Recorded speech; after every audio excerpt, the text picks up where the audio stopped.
परम सन्मान योग सतगुरु महाराज जी की साजी और नवाजी हुई। गुरु स्वरूप गुरु खालसा सत संगत जियो। आप जी जो कि पिछले समय तो पंथ अकाली बुढ़ा दल जो 10वें पातशाह महाराज जी वालों नवाजियां हुई संप्रदावां दे विचों मुख है, उन्हां दे 7वें जथेदार सिंह साहिब बाबा हनुमान सिंह जी तिन्हां दी सालाना बरसी ਅਤੇ ਸਿੰਘ ਸਾਹਿਬ ਬਾਬਾ ਸਾਹਿਬ ਸਿੰਘ ਜੀ ਕਲਾਧਾਰੀ तिन्हां दी सालाना बरसी ਨੂੰ ਮਨਾਉਂਦਿਆਂ ਹੋਇਆਂ ਜੋ ਸਮਾਗਮ ਉਲੀਕਿਆ ਗਿਆ ਹੈ, ਉਸ ਵਿੱਚ ਆਪ ਜੀ ਸਮੂਲੀਅਤ ਕਰ ਰਹੇ ਹੋ। ਸੰਗਤ ਜੀ, ਆਪ ਜੀ ਨੇ ਬੜਾ ਰਾਸ ਭਿੰਨਾ ਕੀਰਤਨ ਦਰਬਾਰ ਸਾਹਿਬ ਦੇ ਹਜ਼ੂਰੀ ਰਾਗੀ ਭਾਈ ਸ੍ਰੀ ਪਾਲ ਸਿੰਘ ਜੀ ਪਾਸੋਂ ਸ਼ਰਵਣ ਕੀਤਾ ਹੈ। ਜਿਸ ਸਮੇਂ ਸੱਤਾ ਬਲਵੰਡਾ ਜੀ ਸਤਿਗੁਰੂ ਜੀ ਦੀ ਦਰਬਾਰ ਦੇ ਵਿੱਚ ਆਉਣ ਤੋਂ ਨਾ ਕਰ ਚੁੱਕੇ ਸੀ, ਉਸ ਸਮੇਂ ਪੰਚਮ ਪਾਤਸ਼ਾਹ ਸਤਿਗੁਰੂ ਮਹਾਰਾਜ ਜੀ ਨੇ ਗੁਰਸਿੱਖਾਂ ਨੂੰ ਕਿਹਾ ਕਿ ਆਪ ਜੀ ਸਾਜ਼ ਚੱਕ ਲਵੋ ਅਤੇ ਸਾਜ਼ਾਂ ਨੂੰ ਵਜਾਉਣਾ ਸ਼ੁਰੂ ਕਰ ਦੇਵੋ। ਉਹ ਕਹਿੰਦੇ ਜਿਹੋ ਜਿਹਾ ਕਿਸੇ ਤੋਂ ਸਾਜ਼ ਵੱਜਿਆ ਉਹੋ ਜਿਹਾ ਉਹਨਾਂ ਨੇ ਸਾਜ਼ ਵਜਾਇਆ। ਸੁਣ ਸਿੱਖਨ ਤੇ ਰਾਗ ਕੋ ਗੁਰ ਭਏ ਪ੍ਰਸੰਨਾ, ਵਾਰ ਦੀਨੋ ਤੁਮ ਪ੍ਰੇਮ ਜੁਤ ਹਮਰੇ ਬਚ ਮੰਨਾ। ਅਬ ਤੇ ਵਿਦਿਆ ਰਾਗ ਕੀ ਸਿੱਖਨ ਮਹਿ ਆਈ, ਪੜ੍ਹੈ ਸੁਣੈ ਪ੍ਰੇਮ ਧਾਰ ਲੈ ਸ਼ੁਭ ਗਤ ਪਾਈ। ਉਸ ਸਮੇਂ ਤੋਂ ਜਿਹੜੀ ਸਿੱਖਿਆ ਹੈ, ਇਹ ਜਿਹੜੀ ਕੀਰਤਨ ਦੀ ਦਾਤ ਹੈ ਸਾਡੇ ਵਿੱਚ ਪ੍ਰਚਲਿਤ ਹੋਈ ਹੈ। ਬੜਾ ਸੁੰਦਰ ਦਸਮ ਬਾਣੀ ਦਾ ਜਿਹੜਾ ਹੈ ਕੀਰਤਨ ਕਰ ਰਹੇ ਸੀ ਭਾਈ ਸ੍ਰੀ ਪਾਲ ਸਿੰਘ ਜੀ। ਉਸ ਸਮੇਂ ਖਿਆਲ ਜਾ ਰਿਹਾ ਸੀ 10ਵੇਂ ਪਾਤਸ਼ਾਹ ਮਹਾਰਾਜ ਜੀ ਨੂੰ ਕਵੀ ਕਹੀਏ ਜਾਂ ਸੂਰਬੀਰ ਯੋਧੇ ਕਹੀਏ ਤੇ ਜਾਂ ਉਹਨਾਂ ਨੂੰ ਸੰਗੀਤ ਦੇ ਦਾਤਾ ਕਹੀਏ, ਕਿਉਂਕਿ ਸੰਗਤ ਜੀ ਜੋ ਦਸਮ ਨੂੰ ਕੋਈ ਪੜ੍ਹਦਾ ਹੈ ਨਾ, ਜੇ ਸ਼ਸਤਰਧਾਰੀ ਸੂਰਬੀਰ ਪੜ੍ਹਦਾ ਹੈ ਉਹਨੂੰ ਉਹਦੇ ਵਿੱਚੋਂ ਵੀਰ ਰਸ ਦੀ ਪ੍ਰਾਪਤੀ ਹੁੰਦੀ ਹੈ। ਜਿਹੜਾ ਸੰਗੀਤਕਾਰ ਹੈ ਜਦੋਂ ਉਹ ਦਸਮ ਨੂੰ ਪੜ੍ਹਦਾ ਹੈ, ਗਾਇਨ ਕਰਦਾ ਹੈ, ਉਹਨੂੰ ਉਹਦੇ ਵਿੱਚੋਂ ਸੰਗੀਤ ਦੀ ਪ੍ਰਾਪਤੀ ਹੁੰਦੀ ਹੈ। ਬੜੇ ਸੁੰਦਰ ਇਹਨਾਂ ਨੇ ਸ਼ਬਦ ਗਾਇਨ ਕੀਤੇ ਨੇ। ਅਤੇ ਜਿਹੜੇ ਕਵੀ ਜਨ ਨੇ ਜਦੋਂ ਕਵੀ ਜਨ ਉਹਨੂੰ ਪੜ੍ਹਦੇ ਨੇ ਉਹਨਾਂ ਨੂੰ ਉਹਦੇ ਵਿੱਚੋਂ ਛੰਦਾਬੰਦੀ ਦੀ ਪ੍ਰਾਪਤੀ ਹੁੰਦੀ ਹੈ। ਕਦੇ ਉਹਦੇ ਵਿੱਚ ਕਵਿੱਤ ਆਉਂਦਾ ਹੈ, ਕਦੇ ਸਵਈਆ ਆਉਂਦਾ ਹੈ, ਕਦੇ ਲਲਿਤ ਛੰਦ ਆਉਂਦਾ ਹੈ, ਕਦੇ ਤ੍ਰਿਣਨਨ ਛੰਦ ਆਉਂਦਾ। ਤਿੰਨ ਤਿੰਨ ਨਾਣੇ ਇੱਕ ਥਾਂ ਹੀ ਸਤਿਗੁਰੂ ਮਹਾਰਾਜ ਜੀ ਨੇ ਵਰਣਨ ਕਰ ਦਿੱਤੇ ਨੇ। ਜੇ ਆਪ ਜੀ ਉਸ ਨੂੰ ਪੜ੍ਹੋ ਅਤੇ ਜਦੋਂ ਆਪ ਜੀ ਨੇ ਆਖਰੀ ਸ਼ਬਦ ਪੜ੍ਹਿਆ ਹੈ ਅਤੇ ਮੈਂ ਸੋਚ ਰਿਹਾ ਸੀ ਕਿ ਸਤਿਗੁਰੂ ਮਹਾਰਾਜ ਜੀ ਨੇ ਜਾਚਕਾਂ ਲਈ ਇਹ ਜਾਚਨ ਤਾਸ ਬਾਣੀ ਹੈ ਕਿ ਜਦੋਂ ਕੋਈ ਅਰਥੀਆ ਆ ਕਰਕੇ ਕੁਝ ਮੰਗ ਰੱਖਦਾ ਹੈ ਤਾਂ ਸਤਿਗੁਰੂ ਜੀ ਨੇ ਉਹਦੇ ਲਈ ਵੀ ਇਹ ਜਿਹੜੀ ਦਾਤ ਹੈ ਬਖਸ਼ਿਸ਼ ਕੀਤੀ ਹੈ। ਕਈ ਵਾਰ ਐਸੇ ਭੁਲੱਕੜ ਲੋਕ ਸਾਡੇ ਜਿਨ੍ਹਾਂ ਨੂੰ ਕੋਈ ਗਿਆਨ ਹੀ ਨਹੀਂ, ਕਈ ਵਾਰ ਕਹਿਣਗੇ ਕਿ 10ਵੇਂ ਗ੍ਰੰਥ ਨੂੰ ਸਤਿਗੁਰੂ ਮਹਾਰਾਜ ਜੀ ਦੇ ਬਰਾਬਰ ਪ੍ਰਕਾਸ਼ ਕਰ ਦਿੱਤਾ, ਗੁਰੂ ਗ੍ਰੰਥ ਸਾਹਿਬ ਜੀ ਦੇ ਇਹ ਜੀ ਇਹਨਾਂ ਨੇ ਸ਼ਰੀਕ ਬਣਾ ਦਿੱਤਾ ਹੈ, ਇਹ ਉਹ ਕਰ ਦਿੱਤਾ ਹੈ। ਸੰਗਤ ਜੀ, ਗੁਰੂ ਦੀ ਬਾਣੀ ਹੈ, ਜੇ ਗੁਰੂ ਦੀ ਬਾਣੀ ਗੁਰੂ ਦੇ ਨਾਲ ਸੁਸ਼ੋਭਿਤ ਕਰ ਦਿੱਤੀ ਹੈ। ਜੇ ਤੁਸੀਂ ਆਪਣੇ ਆਪ ਹੀ ਦੱਸੋ ਕਿ ਜੇ ਕੋਈ ਸਾਡੇ ਪਿਓ ਦੇ ਮੰਜੇ 'ਤੇ ਆ ਕਰਕੇ ਬਹਿ ਜਾਵੇ ਤਾਂ ਉਹ ਸਾਡਾ ਪਿਓ ਬਣ ਜਾਂਦਾ। ਜੇ ਸਾਡੇ ਕੋਈ ਜਿੱਥੇ ਸਾਡਾ ਪਿਤਾ ਆ ਕਰਕੇ ਮੰਜੇ 'ਤੇ ਪਲੰਘ 'ਤੇ ਪੈਂਦਾ ਹੈਗਾ, ਜੇ ਕੋਈ ਰਿਸ਼ਤੇਦਾਰ ਜਾਂ ਕੋਈ ਹੋਰ ਸਾਡਾ ਆ ਜਾਵੇ, ਜੇ ਉਹਨੂੰ ਅਸੀਂ ਉਸ ਬਿਸਤਰੇ 'ਤੇ ਮੰਜੇ 'ਤੇ ਪਾ ਦਈਏ ਕਿ ਉਹ ਸਾਡੇ ਪਿਓ ਦਾ ਅਹੁਦਾ ਪ੍ਰਾਪਤ ਕਰ ਲੈਂਦਾ ਹੈ। ਸੋ ਇਹੋ ਜਿਹੀਆਂ ਬੇਘੜਤ ਗੱਲਾਂ ਬੇਫਾਲਤੂ ਬੋਲੀ ਜਾਂਦੇ ਹੋ ਜਦੋਂ ਤੁਹਾਨੂੰ ਕੋਈ ਪਤਾ ਹੀ ਨਹੀਂ, ਪੜ੍ਹਿਆ ਸੁਥਵਾਦ ਨਹੀਂ ਜਾਂਦਾ। ਅਤੇ ਕਿੰਤੂ ਪ੍ਰੰਤੂ ਤੁਸੀਂ ਜਾਂ ਗੁਰਬਾਣੀ ਅਤੇ 10ਵੇਂ ਗ੍ਰੰਥ 'ਤੇ ਕਰਦੇ ਹੋ। ਆ ਪਿੱਛੇ ਜੇ ਇੱਕ ਕਿਸੇ ਨੇ ਬੋਲਿਆ, ਕਹਿੰਦੇ ਆਰਤੀ ਕਰਦੇ ਨੇ, ਕਹਿੰਦੇ ਐਂ ਥਾਲ ਘਮਾਉਂਦੇ ਨੇ ਇਹ, ਅਤੇ ਉਹ ਬਹੁਤ ਕਹਿੰਦੇ ਮਹਾਰਾਜ ਨੇ ਜਗਨਪੁਰੀ ਵਿੱਚ ਇਹ ਆਰਤੀ ਨੂੰ ਰੋਕਿਆ ਸੀ। ਜੇ ਇਹੋ ਜਿਹੀਆਂ ਗੱਲਾਂ ਹੀ ਨੇ, ਉਹ ਗੱਲਾਂ ਨੂੰ ਬਚਣਾ ਅਸੀਂ, ਇਹ ਉਹ ਨਿਰਗੁਣ ਦੀ ਗੱਲ ਕੀਤੀ ਹੈ ਮਹਾਰਾਜ ਨੇ, ਤਾਂ ਫਿਰ ਤਾਂ ਅਸੀਂ ਚੌਰ ਸਾਹਿਬ ਵੀ ਕੱਢਣਾ ਪਊ ਸਾਨੂੰ ਇੱਥੋਂ। ਆ ਜਿਹੜੀ ਚੰਦੋਆ ਸਾਹਿਬ ਤਾਣਿਆ ਪਾਲਕੀ ਹੈ, ਕਿਉਂਕਿ ਉਹ ਤਾਂ ਸਤਿਗੁਰੂ ਮਹਾਰਾਜ ਨੇ ਕਿਹਾ ਆਕਾਸ਼ ਚੰਦੋਆ ਹੈ ਅਤੇ ਪਾਉਣ ਉਹਨੂੰ ਚੌਰ ਕਰਦੀ ਹੈ। ਜੇ ਉਸ ਤਰੀਕੇ ਨਾਲ ਚੱਲਣਾ ਹੈ ਫਿਰ ਤਾਂ ਸਾਨੂੰ ਸਾਰਾ ਕੁਝ ਹੀ ਬਾਹਰ ਕਰਨਾ ਪਊਗਾ। ਸੋ ਇਹ ਜਿਹੀਆਂ ਬੇਘੜਤ ਗੱਲਾਂ ਜਿਨ੍ਹਾਂ ਦਾ ਕੋਈ ਤੁਕ ਹੀ ਨਹੀਂ ਬਣਦਾ, ਆ ਕਰਕੇ ਜਿਨ੍ਹਾਂ ਨੂੰ ਕਦੇ ਆਦਿ ਉਹਨਾਂ ਨੇ ਦਰਸ਼ਨ ਨਹੀਂ ਕੀਤੇ, ਕਦੇ ਪਾਠ ਨਹੀਂ ਕੀਤਾ, ਅਤੇ ਉਹ ਆ ਕਰਕੇ ਕਿੰਤੂ ਪ੍ਰੰਤੂ ਕਰਦੇ ਨੇ। ਸੋ ਬੜਾ ਸੋਹਣਾ ਸੁਚੱਜ ਢੰਗੇ ਤਰੀਕੇ ਦੇ ਨਾਲ ਇਹ ਭਾਈ ਦਦਾਰ ਸਿੰਘ ਜੀ ਅਤੇ ਇਹਨਾਂ ਦੇ ਵਿਦਿਆਰਥੀਆਂ ਵੱਲੋਂ ਰਲ ਮਿਲ ਕਰਕੇ ਇਹ ਉਪਰਾਲਾ ਕੀਤਾ ਗਿਆ ਹੈ। ਬੜਾ ਸੁੰਦਰ ਸੁਮੇਲ ਸੀ ਤਾਂਤੀ ਸਾਜ਼ ਦਾ ਤੇ ਸੁਖਰ ਸਾਜ਼ ਦਾ ਤੇ ਬਿੱਤ ਸਾਜ਼ ਦਾ। ਇਹ 5 ਸਾਜ਼ ਨੇ ਸੰਗੀਤਕਾਰਾਂ ਦੇ। ਕਹਿੰਦੇ ਤਤ ਤਾਂਤੀ ਬਿਤ ਚਮਰ ਕਾ ਘਨ ਕਾਂਸੀ ਕਾ ਜਾਨ ਨਾਦ ਸ਼ਬਦ ਘਟ ਕੋ ਕਹਿ ਸਵਾ ਸੁਖਰ ਪਹਿਚਾਨ। ਕਹਿੰਦੇ ਇੱਕ ਤਾਂਤੀ ਸਾਜ਼ ਹੁੰਦੇ ਆ ਜਿਨ੍ਹਾਂ ਦੇ ਵਿੱਚ ਤਾਰਾਂ ਹੁੰਦੀਆਂ ਨੇ, ਇੱਕ ਬਿੱਤ ਸਾਜ਼ ਹੁੰਦੇ ਜਿਹੜੇ ਚਮੜੇ ਨਾਲ ਵੱਜਦੇ। ਜਦੋਂ ਉਹਨਾਂ ਨੇ ਸ਼ਰਵਣ ਕਰਵਾਇਆ ਸ਼ਬਦ ਆਪਾਂ ਨੂੰ, ਨਗਾਰੇ ਦੇ ਡੰਫ ਦੇ ਉਹ ਸਾਰੇ ਡਫਲੀ ਕਿਵੇਂ ਬਾਜ਼ ਕਰਦੀ ਹੈ, ਉਹ ਬਿੱਤ ਸਾਜ਼ ਕਹਾਉਂਦੇ ਨੇ। ਸੁਖਰ ਸਾਜ਼ ਨੇ ਤੇ ਘਨ ਸਾਜ਼ ਨੇ। ਸੋ ਸੰਗਤ ਜੀ, ਇਹ ਸਾਜ਼ਾਂ ਦੀ ਸਾਨੂੰ ਤਾਲੀਮ ਨਹੀਂ, ਗੁਰਬਾਣੀ ਦੀ ਸਾਨੂੰ ਤਾਲੀਮ ਨਹੀਂ। ਅੱਜ ਹਰ ਇੱਕ ਉੱਠ ਕਰਕੇ ਕਿੰਤੂ ਪ੍ਰੰਤੂ ਕਰੀ ਜਾ ਰਿਹਾ ਹੈ। ਸੋ ਬਹੁਤ ਸਮਾਂ ਹੋ ਚੁੱਕਿਆ ਹੈ, ਮੈਂ ਸਮਾਂ ਨਾ ਲਵਾਂ।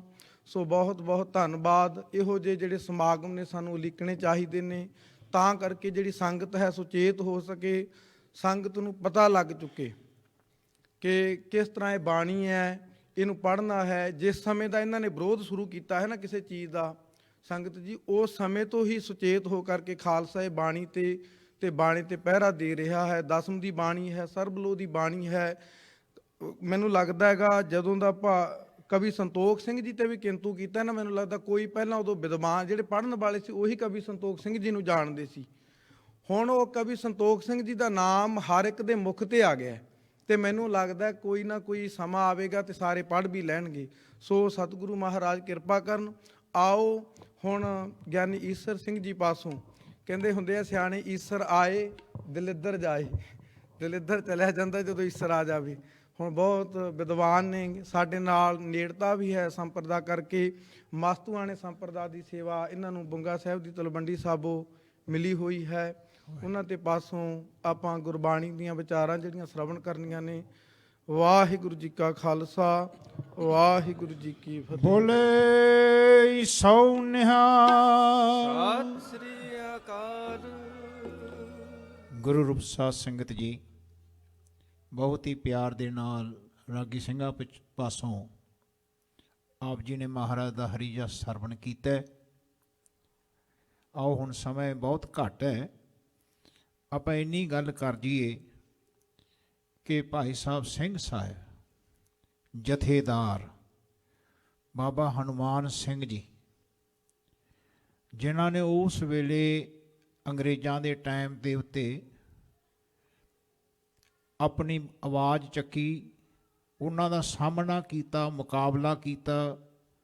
ਜਦੋਂ ਦਮਦਮਾ ਸਾਹਿਬ ਆਏ, ਇਹ ਅੰਮ੍ਰਿਤਸਰ ਤੋਂ ਆਏ ਸਨ ਤੇ ਦਮਦਮਾ ਸਾਹਿਬ ਅੰਗਰੇਜ਼ਾਂ ਨੇ ਨਾਪਣਾ ਸ਼ੁਰੂ ਕਰਤਾ ਸੀ ਕਿ ਅਸੀਂ ਕਿੱਥੇ ਕਿੱਥੇ ਛਾਉਣੀ ਬਣਾਉਣੀ ਹੈ। ਤੇ ਸਿੰਘਾਂ ਦਾ ਇੱਥੇ ਬੋਲਬਾਲਾ ਸੀ, ਨਿਹੰਗ ਸਿੰਘਾਂ ਦਾ, ਤੇ ਇਹਨਾਂ ਨੇ 6 ਬੰਦੇ ਮਾਰਤੇ, ਇਹਨਾਂ ਦੇ ਗੱਡੀ ਚੜ੍ਹਾਤੇ।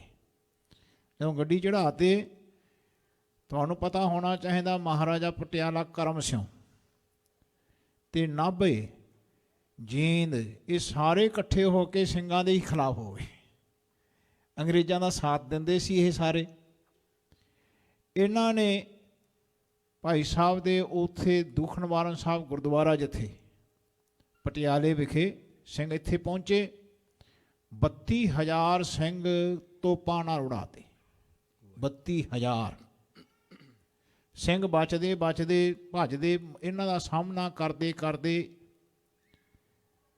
ਚੰਡੀਗੜ੍ਹ ਤੱਕ ਪਹੁੰਚੇ, ਜਿੱਥੇ ਅੱਜ ਚੰਡੀਗੜ੍ਹ ਬਣਿਆ ਹੈ। ਇੱਥੇ ਸ਼ਹੀਦਾਂ ਦਾ ਸਥਾਨ ਹੈ। ਇੱਥੇ ਭਾਈ ਸਾਹਿਬ ਫਿਰ ਸ਼ਹੀਦੀ ਪਾ ਗਏ। ਉਹਨਾਂ ਦਾ ਸਥਾਨ ਉੱਥੇ ਬਣਿਆ ਹੋਇਆ। ਦਾਸ ਤੁਹਾਨੂੰ ਬਾਬਾ ਫੂਲਾ ਸਿੰਘ ਜੀ ਦਾ ਆ ਤੀਗੇ ਦੇ ਦਰਸ਼ਨ ਕਰਾ ਰਿਹਾ, ਜੋ ਸੱਚਖੰਡ ਸ੍ਰੀ ਹਜ਼ੂਰ ਸਾਹਿਬ ਵਿਖੇ ਜੋ ਰੋਜ਼ ਉੱਥੇ ਦਰਸ਼ਨ ਕਰਾਏ ਜਾਂਦੇ ਨੇ। ਸੋ ਆਓ, ਆਪ ਜੀ ਨੇ ਬੜੇ ਪਿਆਰ ਦੇ ਨਾਲ ਭਾਈ ਸਾਹਿਬ ਸ੍ਰੀਪਾਲ ਸੁਰਾਂ ਤੋਂ ਬੜੇ ਪਿਆਰ ਦੇ ਨਾਲ, ਇਹ ਛੋਟੇ ਜਿਹੇ ਹੁੰਦੇ ਸੀ ਬੱਚੇ, ਹੈਦਰਾਬਾਦ, ਤੇ ਉੱਥੇ ਬੜੀ ਮਿਹਨਤ ਕੀਤੀ ਇਹਨਾਂ ਨੇ। ਗੁਰੂ ਮਹਾਰਾਜ ਜੀ ਦੇ ਸਤ ਕਰਕੇ ਜਾਣਿਓ, ਮਿਹਨਤ ਤੁਹਾਡੇ ਮੂਹਰੇ ਹੈ। ਇਹਨਾਂ ਦੀ ਦਰਬਾਰ ਸਾਹਿਬ ਤੱਕ ਪਹੁੰਚਣਾ ਕੋਈ ਛੋਟੀ ਗੱਲ ਨਹੀਂ ਹੈ। ਬੜੀ ਮਿਹਨਤ ਕਰਕੇ ਮਹਾਰਾਜ ਦਾ ਇਹ ਰਾਗ ਵਿੱਦਿਆ ਇਹਨਾਂ ਨੇ ਹਾਸਲ ਕੀਤੀ ਹੈ। ਗੱਲ ਛੋਟਿਆਂ ਦੀ ਨਹੀਂ ਹੁੰਦੀ, ਗੱਲ ਵਿੱਦਿਆ ਦੀ ਹੁੰਦੀ ਹੈ। ਜੀਵਨ ਦੇ ਵਿੱਚ ਜਿਹਨੇ ਵੀ ਵਿੱਦਿਆ ਪ੍ਰਾਪਤ ਕੀਤੀ ਹੈ ਉਹ ਵੱਡੇ ਤੋਂ ਵੱਡਾ ਹੈ, ਧਿਆਨ ਰੱਖਣਾ। ਸੋ ਆਓ, ਸੱਚੇ ਪਾਤਸ਼ਾਹ ਜੀ ਦਾ ਸ਼ਬਦ ਪੜਾਂਗੇ, ਸਾਹ ਰਸਨਾ ਧਨ ਧਨ ਹੈ ਮੇਰੀ ਜਿੰਦੜੀ ਏ। ਗੁਰੂ ਮਹਾਰਾਜ ਜੀ ਦਾ ਸ਼ਬਦ ਪੜਾਂਗੇ, ਗੁਣ ਗਾਵੇ ਹਰ ਪ੍ਰਭ ਕੇਰੇ ਰਾਮ। ਹਰ ਪ੍ਰਭ ਦੇ ਆਪਾਂ ਨੇ ਇੱਕ ਅਰਥ ਕੀਤੇ ਸੀ ਪਹਿਲਾਂ ਵੀ, ਹੁਣ ਫੇਰ ਸੁਣ ਲਿਓ। ਪ੍ਰਭ ਦਾ ਅਰਥ ਹੈ ਪਰਮੇਸ਼ਰ ਜੋ ਸਰੀਰ ਵਿੱਚ ਵਸਦਾ ਹੈ। ਹਰ ਦਾ ਅਰਥ ਹੈ ਜੋ ਹਰੇਕ ਵਿੱਚ ਵਸਦਾ ਹੈ।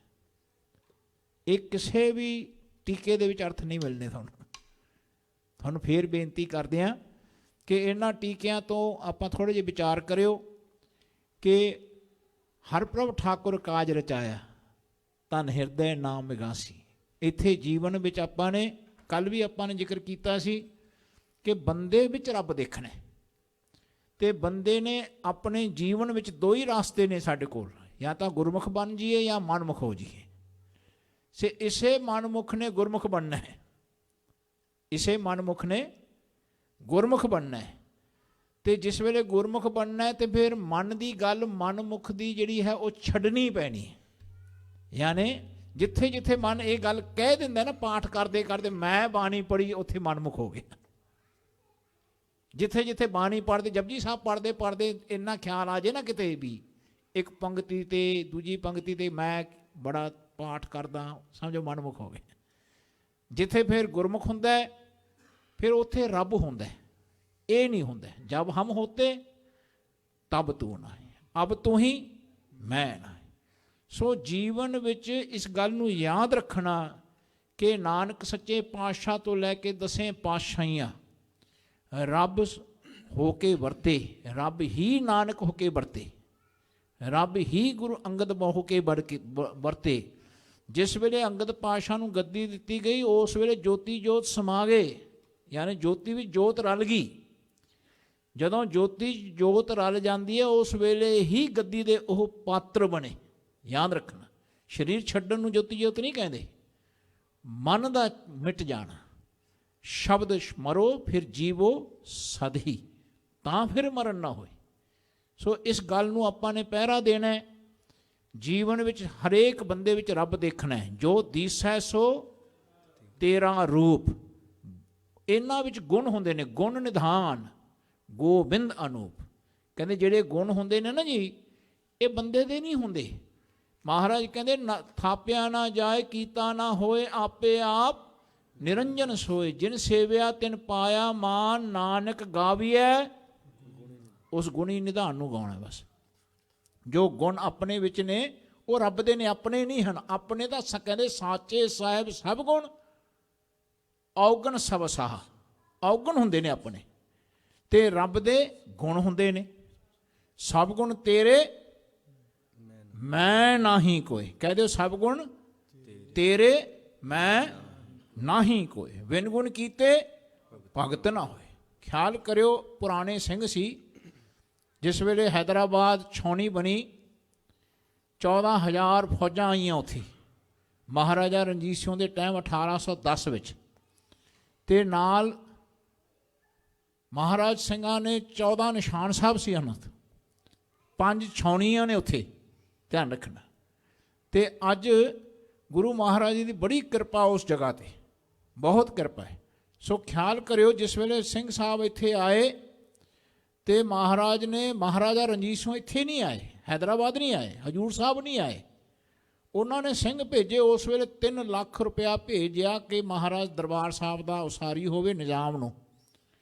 ਅਤੇ ਨਿਜ਼ਾਮ ਦੇ ਕੋਲ ਇੱਕ ਪ੍ਰਾਈਮ ਮਿਨਿਸਟਰ ਸੀ ਚੰਦੂ ਲਾਲ। ਉਹਦੇ ਮਨ 'ਚ ਇਹ ਖਿਆਲ ਸੀ ਕਿ ਮਹਾਰਾਜ ਦੇ ਦਰਬਾਰ ਦੇ ਉੱਤੇ ਆਪਾਂ ਸਿੰਘਾਂ ਕੋਲ ਫਰਿਆਦ ਕਰਾਂਗੇ, ਅਤੇ ਉੱਥੇ ਹੀ ਮੁਸਲਮਾਨ ਜਿਹੜੇ ਉਹਨਾਂ ਦੇ ਸਨ ਉਹ ਉਹਨਾਂ ਨੂੰ ਕਰ ਨਹੀਂ ਦਿੰਦੇ ਸੀ, ਯਾਨੀ ਟੈਕਸ ਨਹੀਂ ਕਲੈਕਟ ਹੋਣ ਦਿੰਦੇ ਸੀ। ਫਿਰ ਸਿੰਘਾਂ ਨੇ ਆ ਕੇ ਟੈਕਸ ਕਲੈਕਟ ਕਰਨਾ। ਧਿਆਨ ਰੱਖਣਾ, ਸਿੰਘਾਂ ਦੀ ਐਸੀ ਅਵਸਥਾ ਸੀ ਕਿ ਜਿਸ ਵੇਲੇ ਅੰਗਰੇਜ਼ ਵੀ ਉੱਥੇ ਸੀ ਅਤੇ ਨਿਜ਼ਾਮ ਅੰਗਰੇਜ਼ਾਂ ਦਾ, ਜਿਵੇਂ ਇੱਧਰ ਪੰਜਾਬ 'ਚ ਪਟਿਆਲਾ, ਮਹਾਰਾਜਾ ਪਟਿਆਲਾ, ਜੀਂਦ, ਕਪੂਰਥਲਾ, ਇਹ ਸਾਰੇ ਅੰਗਰੇਜ਼ਾਂ ਦਾ ਸਾਥ ਦਿੰਦੇ ਰਹੇ ਮਹਾਰਾਜਾ ਰਣਜੀਤ ਸਿੰਘ ਦੇ ਟਾਈਮ ਤੋਂ। ਧਿਆਨ ਰੱਖਣਾ, ਦਲੀਪ ਸਿੰਘ ਨੂੰ ਵੀ ਕੱਢ ਦਿੱਤਾ, ਪਰ ਇਹ ਅੰਗਰੇਜ਼ਾਂ ਦਾ ਸਾਥ ਇਹਨਾਂ ਨੇ ਛੱਡਿਆ ਨਹੀਂ। ਧਿਆਨ ਰੱਖਣਾ, ਨਹੀਂ ਛੱਡਿਆ।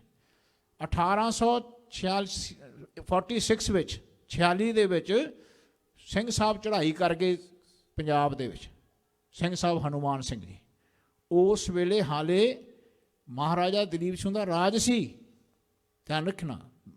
ਮਾਤਾ ਜਿੰਦਾ ਰਾਜ ਕਰਦੀ ਸੀ ਤੇ ਸ਼ਾਮ ਸਿੰਘ ਜੀ ਅਟਾਰੀ ਵਾਲੇ ਉਹ ਬੇਨਤੀ ਕਰਨ ਆਏ ਸੀ ਇਹਨਾਂ ਕੋਲ। ਜਿਸ ਵੇਲੇ ਪਹਿਲਾ ਐਂਗਲੋ ਇੰਡੀਅਨ ਵਾਰ ਹੋਇਆ ਉਸ ਵੇਲੇ ਸਿੰਘ ਸਾਹਿਬ ਜਿਉਂਦੇ ਸਨ, ਸਰੀਰ ਵਿੱਚ ਸਨ, ਧਿਆਨ ਰੱਖਣਾ। ਉਹਨਾਂ ਨੇ ਮਦਦ ਕੀਤੀ ਤੇ ਪਹਿਲੇ ਉਸ ਦੇ ਵਿੱਚ ਹੀ ਇਹਨਾਂ ਨੂੰ ਸ਼ਹੀਦ ਕਰ ਦਿੱਤਾ ਗਿਆ ਸੀ, ਧਿਆਨ ਰੱਖਣਾ। ਸੋ ਕਹਿਣ ਦਾ ਭਾਵ ਇਹ ਹੈ ਜੀ, ਸਿੰਘਾਂ ਦੇ ਵਿੱਚ ਪਹਿਲਾਂ ਬੜੀ ਤਾਕਤ ਹੁੰਦੀ ਸੀ। ਕਾਹਦੀ ਤਾਕਤ ਸੀ? ਉਹ ਬਾਣੀ ਦੀ ਤੇ ਰੱਬ ਵਰਗੀ, ਧਿਆਨ, ਰੱਬ ਵਰਗੀ। ਅੱਜ ਅਸੀਂ ਬਾਣੀ ਪੜ੍ਹਦੇ ਹਾਂ ਪਰ ਜੀਵਨ ਦੇ ਵਿੱਚ ਆਪਾਂ ਉਸ ਨੂੰ ਉਤਾਰਦੇ ਨਹੀਂ। ਤੁਹਾਡੀ ਬਾਣੀ ਰੱਬ ਦੀ ਬਾਣੀ ਹੋਵੇ, ਜਦੋਂ ਤੁਸੀਂ ਬੋਲੋ ਨਾ, ਭਗਤ ਮੁਖੇ ਤੇ ਬੋਲਦੇ ਸੇ ਬਚਨ ਹੋਵੰਦੇ, ਫਾਲਤੂ ਨਹੀਂ ਬੋਲਣਾ। ਅਸੀਂ ਅਕਸਰ ਦੇਖ ਰਹੇ ਹਾਂ ਸਿੰਘ ਬਾਣੇ ਵਿੱਚ ਹੁੰਦੇ ਨੇ, ਹਾਸਾ ਹਾਹਾ ਹੀ ਬਹੁਤ ਕਰਦੇ ਨੇ। ਨਹੀਂ ਕਰਨਾ, ਸ਼ਬਦਾਂ ਨਾਲ ਮਜ਼ਾਕ ਨਹੀਂ ਕਰਨਾ। ਸ਼ਬਦਾਂ ਵਿੱਚ ਬੜੀ ਤਾਕਤ ਹੁੰਦੀ ਹੈ। ਇਹ ਧਨ ਹੈ। ਜਿਵੇਂ ਤੁਸੀਂ ਪੈਸਾ ਵੰਡ ਦਿੰਦੇ ਹੋ ਨਾ ਜੀ, ਤੇ ਆਏ ਸ਼ਬਦਾਂ ਨੂੰ ਵੰਡਣਾ ਨਹੀਂ। ਜਦੋਂ ਜ਼ਰੂਰਤ ਹੋਵੇ ਉੱਥੇ ਸ਼ਬਦ ਇਸਤੇਮਾਲ ਕਰਨਾ, ਨਹੀਂ ਤਾਂ ਗੁਪਤ ਰਹਿਣਾ। ਬਾਣੀ ਪੜ੍ਹਨੀ, ਸੁਰਤ ਸ਼ਬਦ ਦਾ ਮੇਲ ਬਣਾ ਕੇ ਰੱਖਣਾ, ਇਹਨੂੰ ਅਜਾਏ ਨਹੀਂ ਗਵਾਉਣਾ। ਮਹਾਰਾਜ ਕਹਿੰਦੇ ਉਤਪਤ ਪਰਲੋ ਸ਼ਬਦੇ ਹੋਵੇ, ਸ਼ਬਦੇ ਹੀ ਫਿਰ ਉਪਤ ਹੋਵੇ। ਸ਼ਬਦਾਂ ਨਾਲ ਮਜ਼ਾਕ ਨਹੀਂ ਕਰਨਾ ਕਿਸੇ ਸਿੰਘ ਦਾ। ਸ਼ਬਦਾਂ ਨੂੰ ਬੜਾ ਵਧਾ ਚੜਾ ਕੇ ਨਹੀਂ ਬੋਲਣਾ। ਇਹਨਾਂ ਦੀ ਕਮਾਈ ਕਰਨੀ, ਸ਼ਬਦ ਦੀ ਕਮਾਈ ਕਰਨੀ। ਘੜੀਏ ਸ਼ਬਦ ਸੱਚੀ ਟਕਸਾਲ, ਜਿਨ ਕੋ ਨਦਰ ਕਰਮ ਤਿਨਕਾਰ, ਨਾਨਕ ਨਦਰੀ ਨਦਰ ਨੇ। ਸਿੰਘ ਸ਼ਬਦ ਤੋਂ ਜਾਣਿਆ ਜਾਵੇ, ਸ਼ਬਦ ਦਾ ਪੂਰਾ ਹੋਵੇ। ਜੋ ਕਹੇ ਮਨ ਬਚਨ ਕਰਮ ਇੱਕ ਹੋਵੇ, ਧਿਆਨ ਰੱਖਣਾ।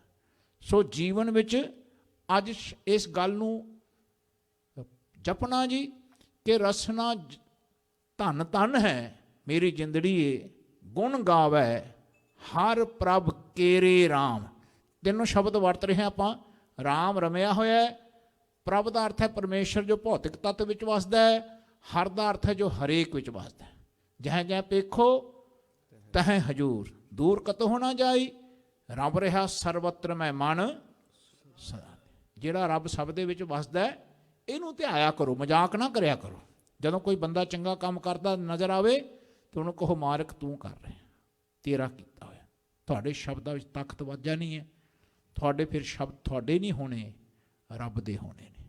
ਐਸੇ ਹੀ ਜੀਵਨ ਵਿੱਚ ਆਪਣੇ ਸ਼ਬਦ ਮਰਨੇ ਨੇ, ਰੱਬ ਦੇ ਸ਼ਬਦ ਪ੍ਰਗਟ ਹੋਣੇ ਨੇ। ਜਿਉਂਦੇ ਮੁਕਤ ਹੋਣਾ ਹੈ, ਮਰਨ ਤੋਂ ਬਾਅਦ ਕਿਸੇ ਨੂੰ ਮੁਕਤੀ ਨਹੀਂ ਮਿਲਣੀ। ਭਾਈ ਆਖੋ ਸਤਿਨਾਮ।